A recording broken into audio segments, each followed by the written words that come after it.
तो बेटा implantation, blastocyst formation हम पढ़ रहे थे।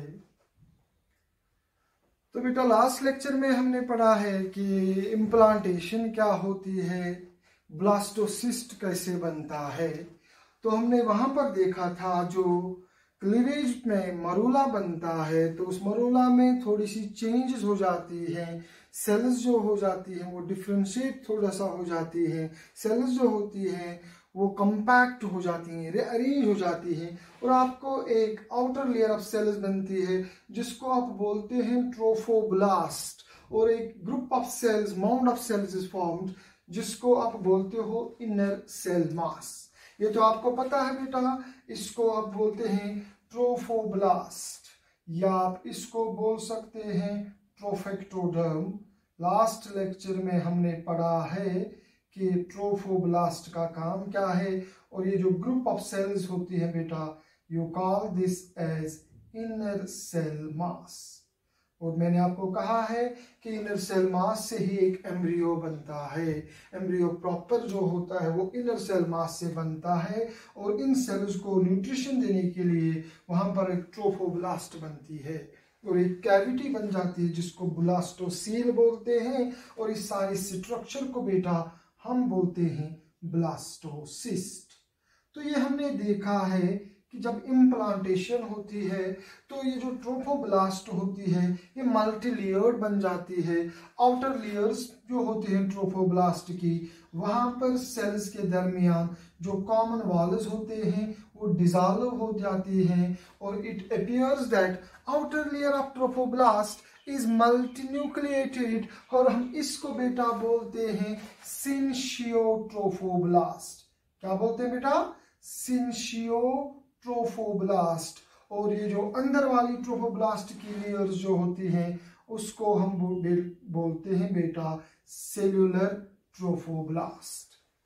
तो सिंशियोट्रोफोब्लास्ट आपको पता है वहां से निकलते हैं आउटग्रोथ्स, विल्लाई लाइक स्ट्रक्चर जो यूटेराइन एंडोमेट्रियम को पार करते हैं। उसके अंदर छोटे छोटे क्या बोलते हैं यूटेराइन को डिसॉल्व करते हैं एंडोमेट्रियम को, और वहां पर मैटरनल ब्लड में बेध करते रहते हैं। और ये जो सेल्यूलर ट्रोफोब्लास्ट होती है जिसको हम दूसरा नाम साइटोट्रोफोब्लास्ट भी कहते हैं, यहां से आपको पता है कि एंजाइम्स प्रोड्यूस होते हैं। और एक टाइम आता है जब ये ब्लास्टोसिस्ट इम्प्लांट करता है इनटू यूटेराइन एंडोमेट्रियम। अब उसके बाद क्या होगा? अब ब्लास्टोसिस्ट बनने के बाद एम्ब्रियोनिक डेवलपमेंट में एक और स्टेज, इंपॉर्टेंट स्टेज आता है जिसको हम बोलते हैं गैस्ट्रुलेशन। तो पहले इम्प्लांटेशन के वक्त क्या होगा? वहां पर ब्लास्टोसिस्ट, पहले मरूला बनेगा, क्लीवेज के बाद मरूला में चेंजेस आएंगी, बनेगा ब्लास्टोसिस्ट। उसके बाद एम्ब्रियोनिक डेवलपमेंट में एक और स्टेज आता है, उसको हम बोलते हैं गैस्ट्रुलेशन। तो गैस्ट्रुलेशन क्या होती है? गैस्ट्रुलेशन क्या होती है? इट इज, आपने बेटा पढ़ा होगा एनिमल किंगडम में है कि सारे एनिमल्स, पर्टिकुलरली हायर एनिमल्स जो होते हैं, their body parts are derived from 3 germ layers. We are triploblastic.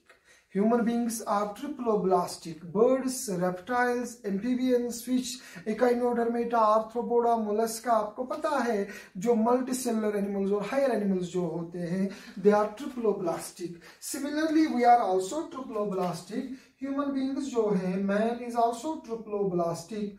Our body parts, our tissues are derived from 3 germ layers: ectoderm, endoderm और mesoderm. हमारी बॉडी के पार्ट्स डिराइव होते हैं during development from 3 germ layers. एक को हम बोलते हैं बेटा एक्टोडर्म, दूसरी को बोलते हैं एंडोडर्म और तीसरी को बोलते हैं मेसोडर्म। हमारी बॉडी में डेवलपमेंट में, जब हमारी बॉडी का डेवलपमेंट होता है, 3 germ layers होते हैं: एक्टोडर्म, मेसोडर्म एंड एंडोडर्म।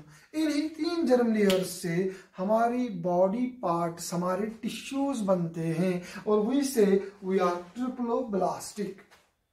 तो बेटा जब हमारी बॉडी में जब डेवलपमेंट होता है ह्यूमन बीइंग्स का, यूटेराइन डेवलपमेंट जब होता है, जब ब्लास्टोसिस्ट बनता है, ब्लास्टोसिस्ट में कुछ चेंजेस आ जाती हैं और वहां पर बनती है इस एम्ब्रियो में एक्टोडर्म, एंडोडर्म और मेसोडर्म। जब एम्ब्रियोनिक डेवलपमेंट में वो स्टेज आए कि 3 जर्म लेयर्स बन जाए, एक्टोडर्म, एंडोडर्म और मेसोडर्म बन जाए, उस स्टेज को बेटा हम बोलते हैं गैस्ट्रूला। तो गैस्ट्रूला क्या है? Gastrula is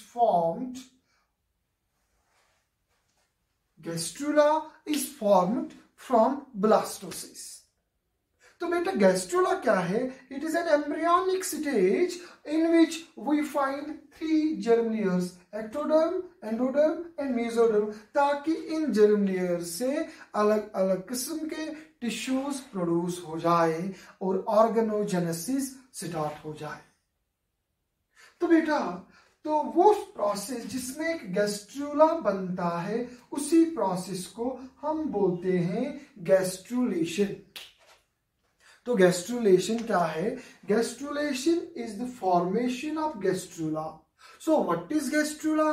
gastrula is an embryonic stage when 3 germ layers are formed, ectoderm, endoderm और मेसोडर्म। जब हमारे एम्ब्रियो में तीनों के तीनों जर्म लेयर्स बनते हैं, हम उस स्टेज को बोलते हैं बेटा गैस्ट्रूला। एक बार गैस्ट्रूला बन गया, फिर इन जर्म लेयर से अलग अलग किस्म के टिश्यूज बनते हैं और उन टिश्यूज से अलग अलग किस्म के ऑर्गन्स बनते हैं और ऑर्गेनोजेनेसिस हो जाती है। याद रखिए बेटा गैस्ट्रुलेशन जो होती है, it starts in the 2nd week of development. एक बच्चे का, एक फीट एम्ब्रियो का जो 2nd वीक होता है, ये स्टार्ट होती है गैस्ट्रुलेशन। मैं कह सकता हूं जनरली 10 days after fertilization, और in the 2nd week and is completed by the 8th week। याद रखिए gastrulation starts in 2nd week of development and is completed by the 8th week of development। तो बेटा आपको पता होना चाहिए जब ब्लास्टोसिस्ट बनता है तो ब्लास्टोसिस्ट प्रोड्यूस करता है एंजाइम्स। ये यूटेरस के मायोमेट्रियम में, यूटेरस की वाल में एंडोमेट्रियम को चीर कर अंदर जाता है, वहां पर एक होल बना लेता है, उसमें इम्प्लांट हो जाता है, जिसको हम बोलते हैं इम्प्लांटेशन। इम्प्लांटेशन हमने लास्ट लेक्चर में डिस्कस की है। याद रखिए जब इम्प्लांटेशन प्रोग्रेस में होती है, once the implantation is in the progress, some changes take place in the uterine endometrium। जब इम्प्लांटेशन होती है, यूटेरस का जो एंडोमेट्रियम होता है, यूटेरस के एंडोमेट्रियम की सेल्स जो होती है वो स्टोर करने लगती हैं ज्यादा से ज्यादा न्यूट्रिएंट्स। तो यूटेराइन एंडोमेट्रियम में चेंजेस आ जाती हैं at the time of implantation. तब हम यूटेरस के एंडोमेट्रियम को बोलते हैं बेटा डेसिडुआ। बेटा उसको क्या बोलते हैं? इसको डेसिडुआ। क्या चेंजेस आते हैं? यूटेरस का एंडोमेट्रियम थिक होता है, uterus becomes more vascular, uterine cells store more and more glycogen and nutrients. उन सारी चेंजेस को जो यूटेरस के एंडोमेट्रियम में होती है, हम उनको एक साथ कलेक्टिवली बोलते हैं बेटा डेसिडुअल रिएक्शन। कशीर पट डेसिडुअल रिएक्शन गई होल सेल्स मज यम सारे चेंजेस गसन यूटेरस किस एंडोमेट्रियमस मज यम सातन ब्लास्टोसिस्ट आस गसान इम्प्लांट। डेसिडुआ को सो यूटेरस पार्ट सो एंडोमेट्रियम युस इन्वॉल्व छ गसान इन इम्प्लांटेशन। इम्प्लांटेशन एक बार हो गई तो ये blastocyst will change into gastrula. उस प्रोसेस को हम बोलते हैं गैस्ट्रुलेशन। अब आप कहेंगे कि क्या होता है, गैस्ट्रुलेशन कैसे होती है? तो बेटा गैस्ट्रुलेशन जो होती है, it is one of the wonderful processes and it is one of the most important aspects in the embryonic development. तो गैस्ट्रुलेशन में बेटा क्या होता है? जब इम्प्लांटेशन हो गई, ये विल्लाई प्रोड्यूस होते रहते हैं, ट्रोफोब्लास्ट के विल्लाई। अब ट्रोफोब्लास्ट भी डेवलप होने लगती है, लेकिन ये जो इनर सेल मास है, what happens to the inner cell mass? The cells in the inner cell mass, they undergo differentiation, they undergo migration, they undergo some sort of commitment. मैं कह सकता हूं उनके थोड़ी सी फंक्शनल चेंजेस आ जाती हैं, वो अपनी प्लेस लोकेशन चेंज करती हैं। एंड व्हाट वी सी, जब ये इनर सेल मास की सेल्स अपनी पोजीशन शिफ्ट करेंगी और अपने आप में कुछ चेंजेस लाएंगे, व्हाट हैपन्स, ये सारी की सारी सेल्स अपने आप को अरेंज करती हैं अलोंग टू लेयर्स। अभी तक एक ग्रुप ऑफ सेल्स है, लेकिन जब ब्लास्टोसिस्ट फर्दर डेवलप होगा तो ये ब्लास्टोसिस्ट में जो इनर सेल मास है, ये इनर सेल मास की सेल्स अपने आप को अरेंज करेंगी in two layers, only two layers. तो बेटा अगर हम देखेंगे क्या होगा, अगर मैं आपको समझाऊं, सपोज मैं यहां पर आपको दिखाता हूं कि this is what we can say, suppose बेटा you see, suppose this is trophoblast, suppose बेटा इफ दिस इज ट्रोफोब्लास्ट, तो ये ट्रोफोब्लास्ट चूंकि मल्टीलेयर्ड होता है, तो see, this is trophoblast. See, this is another layer of trophoblast. So this is the trophoblast. ये क्या करता है ट्रोफोब्लास्ट? ये न्यूट्रिशन प्रोवाइड करता है इनर सेल मास को। इस ट्रोफोब्लास्ट से निकलते हैं विल्लाई, जो यूटेरस के एंडोमेट्रियम में एंटर हो जाते हैं। लेकिन यहां पर हमें देखना है what happens to the inner cell mass. These are the cells present in the trophoblast. See, outer layers of trophoblast called syncytotrophoblast, inner layers of trophoblast, they are called as cytotrophoblast. What happens? These cells present in the inner cell mass, they undergo rearrangement and some sort of differentiation. What they do, they arrange themselves in two layers.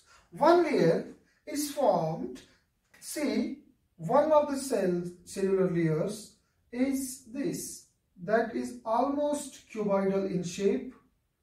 कुछ cells अपने आप को arrange करती हैं, उनमें changes आ जाती हैं और वो बनती हैं बेटा cuboidal. See, these are cells. ये इनर सेल मास की सेल्स, कुछ सेल्स थोड़ी सी इनमें शेप चेंज हो गई, थोड़ी सी स्वेल हो गए, अब बन गए क्यूबाइडल।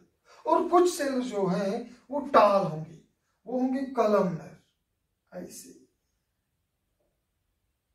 मैं दूसरे कलर में बेटा ड्रॉ करूंगा दूसरी layers. Suppose this is one layer, now this is another layer.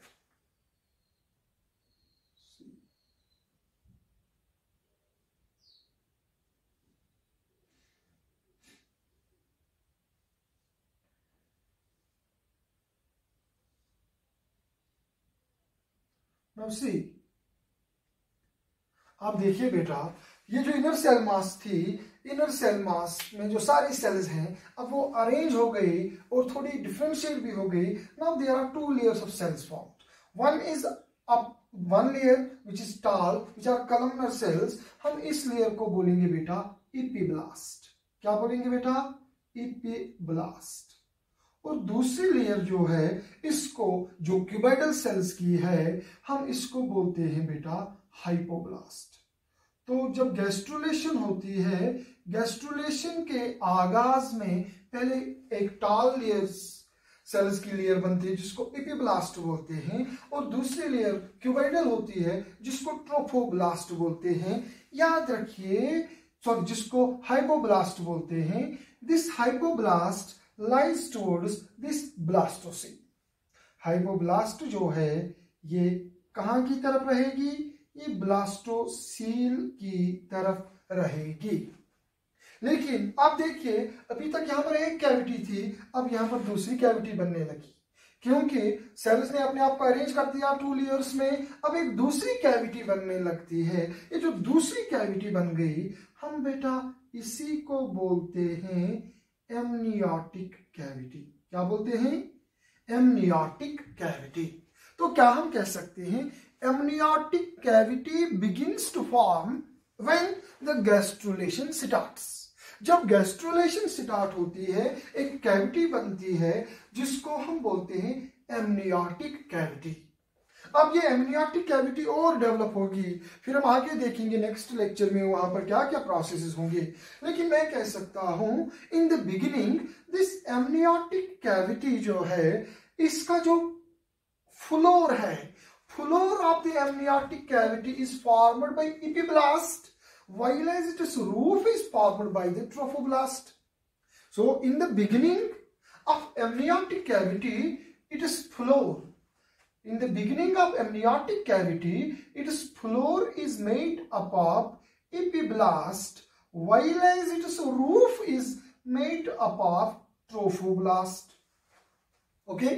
So याद रखिए, हम आगे देखेंगे जब जर्म लेयर्स बनेंगे तो फिर मसला दूसरा होगा, लेकिन गैस्ट्रुलेशन के स्टार्ट में ये याद रखिए एमनियोटिक कैविटी का रूफ जो होता है, जो उसकी छत होती है, वो ट्रोफोब्लास्ट की होती है, लेकिन जो इसका फर्श होता है, बिछोना जो होता है, जिसको हम फ्लोर बोलते हैं, वो एपिब्लास्ट की होती है। अब क्या होता है, what happens, so now what happens is that ये जो हाइपोब्लास्ट होते हैं बेटा, हाइपोब्लास्ट की जो सेल्स हैं, now they undergo tremendous proliferation and they give rise to a layer of cells. That layer of cells which will be formed from this hypoblast, that layer of cells will be called as endoderm.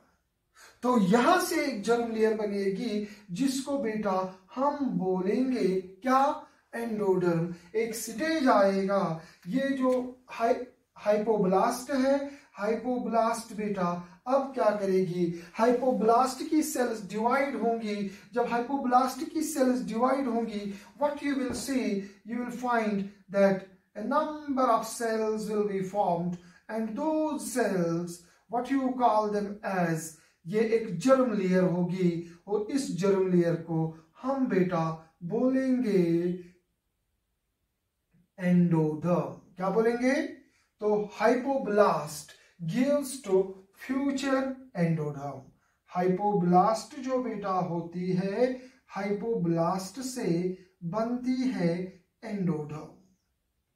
Hypoblast से क्या बनेगी, endoderm. Is that clear? Later on ये जो endoderm है, अब ये endoderm की कुछ सेल्स आएंगी ट्रोफोब्लास्ट के अंदर, एक लाइनिंग बनाएंगे। तो क्या मैं कहूंगा, जब एंडोडर्म बनेगी, एंडोडर्म के कुछ सेल्स यहां भी आएंगे जो ब्लास्टोसील को अंदर से एक लाइनिंग प्रोवाइड करेंगे, जो ट्रोफोब्लास्ट के अंदर अंदर एक लेयर जैसी बनाएंगे। जब ब्लास्टोसील को लाइनिंग मिलेगी एंडोडर्म की, तब हम इसको बोलते हैं बेटा यॉर्क सैक। मैं भी थोड़ा सा इसका आइडिया दे रहा हूं, इसके बाद हम इसको डिटेल में पढ़ेंगे। So actually yolk sac is formed by the blastocele when the endodermal cells migrate and now they line the trophoblast from inside. अब ये जो रेड कलर में मैंने ड्रा की है कलमनर सेल्स, स्टाल सेल्स, जिसको बोलते हैं बेटा एपिब्लास्ट, इसी एपिब्लास्ट की सेल्स जो हैं, now they will again divide. Now जब ये डिवाइड करेंगे, they will give rise to a new germ layer. That germ layer we will call as, these are the cells of that germ layer। हम कहेंगे एक और नई germ layer बन गई, तो उस जर्म लेयर को बेटा हम कहेंगे एक्टोडर्म। क्या बोलेंगे बेटा, एक्टोडर्म। तो एक्टोडर्म कहां से बनती है, ectoderm is formed from epiblast. Ectoderm is formed from epiblast, endoderm is formed from hypoblast. तो बेटा ये बन गई एक्टोडर्म, ये क्या बन गई, तो यहाँ पर मैं इसको मिटाता हूँ ताकि आपको थोड़ा सा क्लियर हो जाए। ये जो रेड कलर में मैंने बनाया, so this was previously epiblast, now it differentiates, it gives to presumptive ectoderm, it gives to future ectoderm। किसने बनाया? एपिब्लास्ट ने बनाया।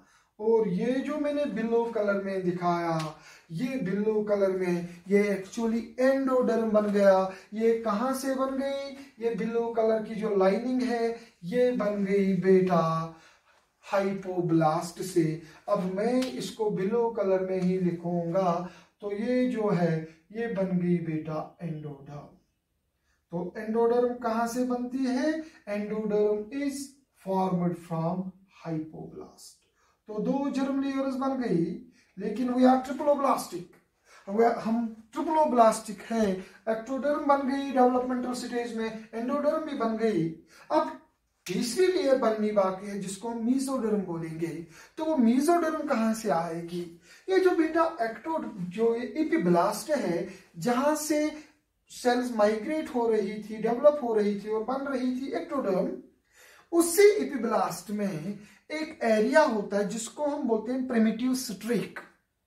प्रिमिटिव स्ट्रीक में एक एरिया होता है जिसको हम बोलते हैं प्रिमिटिव नोड। उस प्रिमिटिव नोड से या प्रिमिटिव स्ट्रीक से, इसको बेटा बोलते हैं प्रिमिटिव स्ट्रीक। क्या बोलते हैं? Primitive streak. प्रिमिटिव स्ट्रीक कहां पर होती है? ये होती है एपिब्लास्ट में।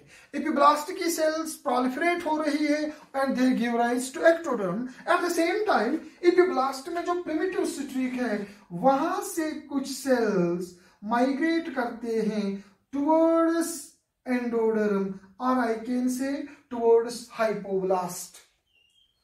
अभी तक ये हाइपोब्लास्ट थी, अब यहां से एंडोडर्म बन गई। अब ये जो कुछ सेल्स यहां से एपिब्लास्ट की प्रिमिटिव स्ट्रीक से माइग्रेट कर रही हैं, जा रही हैं टुवर्ड्स हाइपोब्लास्ट, और हम जिसको फ्यूचर एंडोडर्म भी कह सकते हैं। नई एक लेयर यहां पर बनेगी, और जो नई लेयर सेल्स की यहां बनेगी, तो वो सेल्स कहां से आती हैं? वो एपिब्लास्ट से आती हैं। एपिब्लास्ट के किस एरिया से आती हैं? वो आती हैं एपिब्लास्ट के प्रिमिटिव स्ट्रीक से, और हम उस लेयर को बोलते हैं मीजोडर्म। क्या बोलते हैं बेटा? So mesoderm is arising from epiblast. From which part? It arises from the primitive streak in the primitive node which is present in the epiblast. जब ये स्टेज बन गया, देखिए इस स्टेज में अब ये जो एम्ब्रियो है, यहां पर आपको एक एक्टोडर्म मिलेगा, यहां पर आपको एक मीजोडर्म मिलेगा, यहां पर आपको एक एंडोडर्म मिलेगा। एंडोडर्म जो हाइपोब्लास्ट से बनी, एक्टोडर्म जो एपिब्लास्ट से बनी, और मीजोडर्म जो एपिब्लास्ट के प्रिमिटिव स्ट्रीक के सेल्स से माइग्रेट होकर बनी थी, उसको हम मीजोडर्म बोलेंगे। अब तीनों के तीनों जर्म लेयर्स बन गए। Now this stage when the embryo possesses all the three germ layers, now we say ectoderm भी बन गया, मीजोडर्म भी बन गया, इंडोडर्म भी बन गया। अब हम इस स्टेज को ही तो बेटा बोलते हैं गैस्ट्रुला। क्या बोलते हैं? Gastrula. And this process is called as gastrulation. जब गैस्ट्रुलेशन कंप्लीट हो जाए, गैस्ट्रुलेशन के बाद ही बेटा, अब गैस्ट्रुलेशन जब बनेगी तो जर्म लेयर्स बनेंगे, जर्म लेयर से टिश्यू बनेंगे। Once tissues are formed, then organogenesis will take place. अब एम्ब्रियोनिक डेवलपमेंट नेक्स्ट स्टेज में आएगा जब ऑर्गेनोजेनेसिस होगी। लेकिन ऑर्गेनोजेनेसिस तभी हो सकती है जब टिश्यूज बनेंगे। टिश्यूज तो तभी बनेंगे because we have different types of tissues and the tissues are formed from ectoderm. For example, ectoderm से क्या बनता है? एक्टोडर्म से हमारा नर्वस सिस्टम बनता है। एक्टोडर्म जो होती है नर्वस स्ट्रक्चर्स बनते हैं। स्किन का एपिडर्मिस बनता है। एक्टोडर्म से हमारे ब्रेन सेल्स बनते हैं। एक्टोडर्म से ग्लैंड्स के कुछ पार्ट्स बनते हैं। एड्रिनल ग्लैंड का मेडुला बनता है। इसी तरह से मीजोडर्म से बनते हैं कनेक्टिव टिश्यूज। मीजोडर्म से आप देखेंगे बनते हैं स्किन की डर्मिस। इसी तरह से ये एंडोडर्म से बनेंगे ग्लैंड्स बनेंगे, एंडोडर्म से बनेंगे डाइजेस्टिव सिस्टम बनेगा, एपिथेलियल लाइनिंग उनकी बनेगी। तो different types of tissues will be formed from different germ layers. So different types of tissues will be formed only when 3 germ layers are formed. So formation of 3 germ layers in an embryo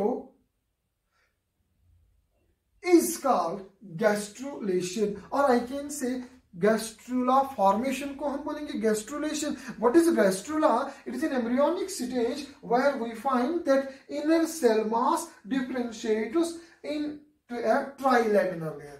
पहले bilaminar होती है epiblast and hypoblast, फिर epiblast से बनेगी ectoderm और वहां की primitive streak से कुछ सेल्स माइग्रेट होंगी, वो बनाएंगी मेसोडर्म और हाइपोब्लास्ट बनाएगी एंडोडर्म। यहां पर ये ट्रोफोब्लास्ट इन्वेट करता रहेगा और वहां से ट्रोफोब्लास्ट विल्ले बनेंगे। एक टाइम आएगा जब ये ट्रोफोब्लास्ट विल्ले जो होंगे they will consolidate, a layer will be formed। हम देखेंगे कोरियन एक लेयर बनती है, जर्म लेयर बनती है, या मैं कह सकता हूं एक्स्ट्रा एम्ब्रियोनिक मेम्ब्रेन बनती है। उस कोरियन से ये विल्ले जो है कंसोलिडेट हो जाते हैं, एक प्लेसेंटा बनता है।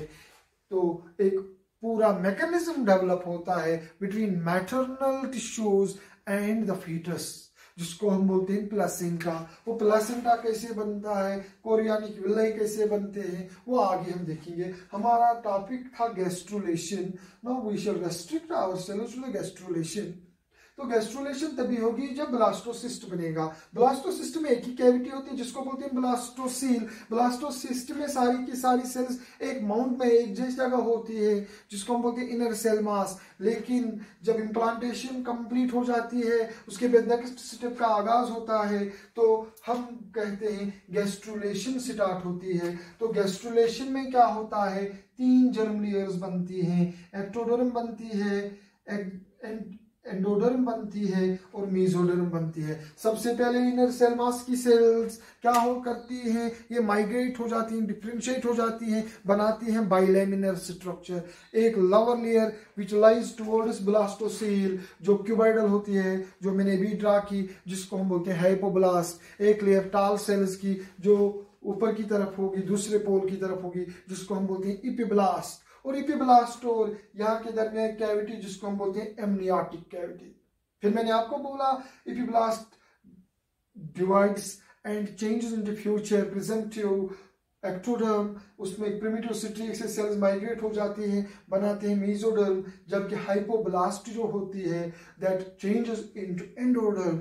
और साथ ही मैंने आपको ये भी बोला कि एंडोडर्म के कुछ सेल्स अंदर की तरफ जाते हैं, ब्लास्टोसील को अंदर से एक लाइनिंग देते हैं, ट्रोफोब्लास्ट को अंदर से कवर कर देते हैं। अब ये ब्लास्टोसील जो है, अब इसका नाम पड़ता है योक सैक। अब योक सैक क्या करेगा, इस योग सेक का काम क्या है, इसमें फर्दर क्या होगा, वो बेटा आगे नेक्स्ट टॉपिक में। So that is all for today. तो नेक्स्ट लेक्चर में बेटा हम देखेंगे फर्दर डेवलपमेंट क्या होगा। तो थैंक यू।